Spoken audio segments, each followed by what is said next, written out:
Shalom, selamat berjumpa lagi dengan saya Gunter Sianturi dalam merenungkan firman Tuhan yang kali ini dengan tema Di Sorga Tidak Ada Perempuan. Saudara-saudara, pada siang hari ini saya mau menyampaikan firman Tuhan tentang bagaimana kondisi sorga. Di sorga tidak ada perempuan, kita baca dari Matius 22 ayat 33. Itu mengenai bagaimana orang Saduki bertanya kepada Tuhan Yesus tentang siapa suami dari seorang perempuan yang telah kawin 7 kali. Maka Tuhan Yesus berkata bahwa di sorga tidak kawin dan tidak dikawinkan, tetapi mereka akan seperti malaikat. Kita tahu bahwa malaikat tidak punya jenis kelamin. Oleh karena itu, salah satu ciri di sorga bahwa tidak ada perempuan. Dan tidak ada kawin dan dikawinkan. Di sorga tidak ada yang namanya perkawinan. Itu jelasnya. Kemudian yang berikutnya, Wahyu 21 ayat 4. Wahyu 21 ayat 4 menjelaskan bahwa kondisi sorga itu di sana tidak ada orang yang sakit lagi. Oleh karena itu nggak ada rumah sakit. Tidak ada lagi pencuri. Oleh karena itu tidak ada lagi penjara ataupun kantor polisi. Di sorga itu tidak ada ratap tangis lagi. Semua air mata sudah dihapus. Dan tidak ada lagi kematian, tidak ada lagi perkabungan. Itu dijelaskan dalam Wahyu pasal 21 ayat 4. Kemudian sorga itu katanya dalam Wahyu pasal 21 ayat 21 bahwa jalan-jalan kota itu pun terbuat dari emas murni. Coba saudara bayangkan kalau di dunia ini baru saja ada emasnya, mungkin itu sudah ditaruh di tangan, di cincin, kemudian dikalungkan. Tetapi di sorga emas itu dibuat jadi jalan-jalan. Jadi begitu mewahnya kota itu. Kemudian bagaimana cara atau proses di sorga itu? Yang pertama, 1 Korintus pasal 15 ayat 51 sampai 52 di sana dikatakan bahwa kita semua orang-orang yang masih tinggal di dunia ini diubah sekejap.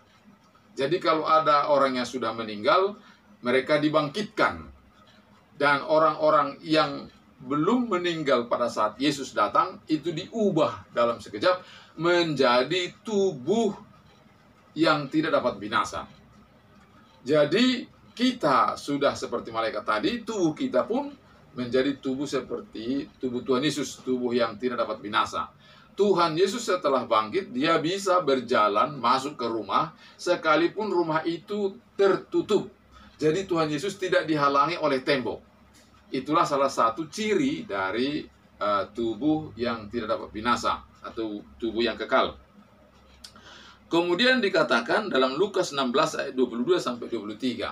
Ini cerita tentang Lazarus dan orang kaya. Orang kaya itu ada di depan rumahnya Lazarus yang setiap hari mencari makan dari tong sampah, dan makanan yang ada di situ pastilah nasi yang sudah basi. Dan menjadi musuhnya di situ adalah anjing. Saudara, demikianlah begitu sulitnya kehidupan Lazarus sehingga ia tidak dapat mendapatkan makanan yang baik.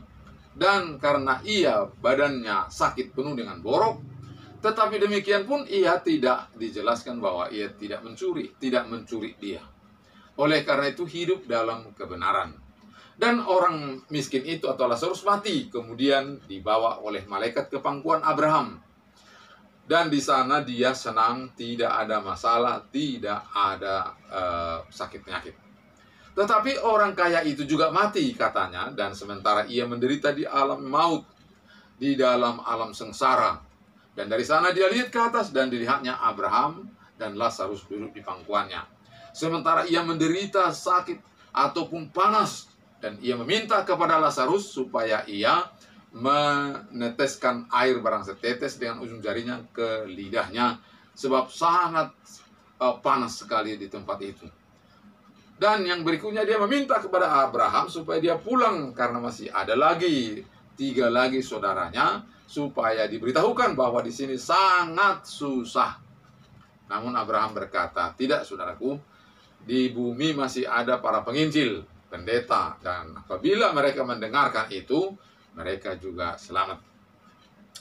Begitulah cerita tentang bagaimana Lazarus dan orang kaya mati dan kemana.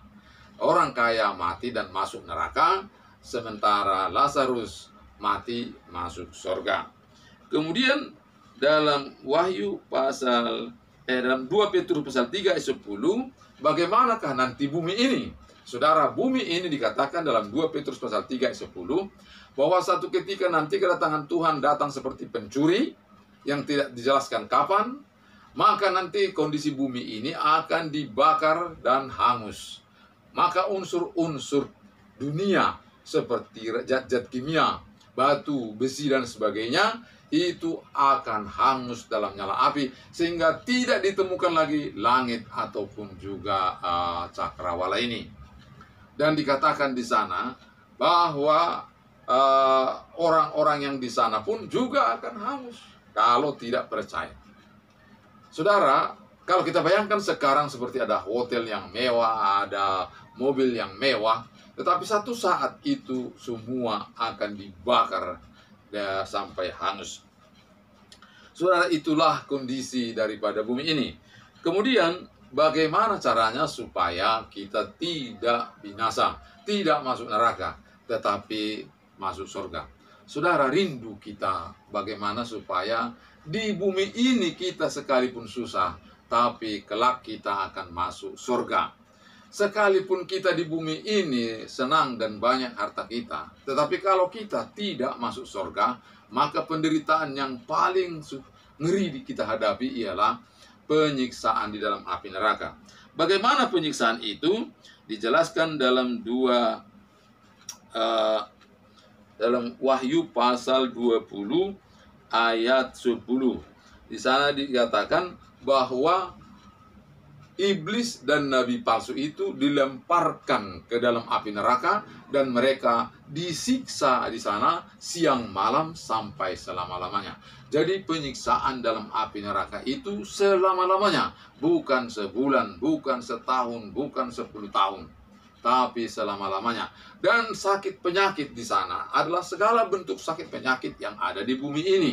Apakah sakit kanker, tumor, ginjal, gula, dan sakit flu, pilek, demam, sakit kepala, sakit kaki, sakit perut, sakit kepala, sakit gigi, semua ada di sana. Dan coba kita bayangkan kalau semua itu kumat sakit gigi, kumat sakit kepala, kumat sakit perut, kumat sakit kaki. Kita tidak dapat bayangkan bagaimana sakitnya, susahnya itu. Tetapi saudaraku, itulah keadaan. Nah, oleh karena itu, marilah kita rindu tidak ke neraka, tapi rindu ke sorga, sehingga kita tidak disiksa. Dan Tuhan Yesus berkata bahwa kalau di dalam Wahyu pasal 3:20, Tuhan Yesus katanya mengetuk pintu. Dan jika ada orang yang membuka, ia akan masuk dan makan bersama-sama. Tentu pintu yang diketuknya adalah pintu hati kita. Dan Tuhan Yesus senantiasa mengetuk, baik lewat firman Tuhan yang disampaikan oleh para hamba-hamba Tuhan, senantiasa baik di gereja, di jalan-jalan, lewat TV, lewat YouTube, dan berbagai macam, yang mengajak semua orang supaya bertobat, supaya terima Yesus, sehingga mereka diselamatkan. Wahyu pasal 3:20, Tuhan Yesus mengetuk, jikalau ada orang membuka, maka ia akan masuk. Jadi kalau kita misalnya rindu supaya Tuhan Yesus masuk, maka kita membuka hati kita dan berkata, ya Tuhan, aku membuka hatiku dan mau menerima Engkau menjadi Tuhan dan Juru Selamat. Masuklah dan menjadi rajalah dalam hidupku, dan Engkaulah menuntunku. Dan dalam Yohanes pasal 1 ayat 12, setiap orang yang menerimanya diberinya kuasa menjadi anak-anak Allah. Jadi setiap orang yang terima Tuhan Yesus, ia dijadikan statusnya menjadi anak-anak Allah. Dan jika kita ada melakukan dosa, maka 1 Yohanes 1 ayat 9 berkata, jika kita mengaku dosa kita, maka Allah setia dan adil, sehingga Ia akan mengampuni segala dosa kita dan menyucikan kita dari segala kejahatan.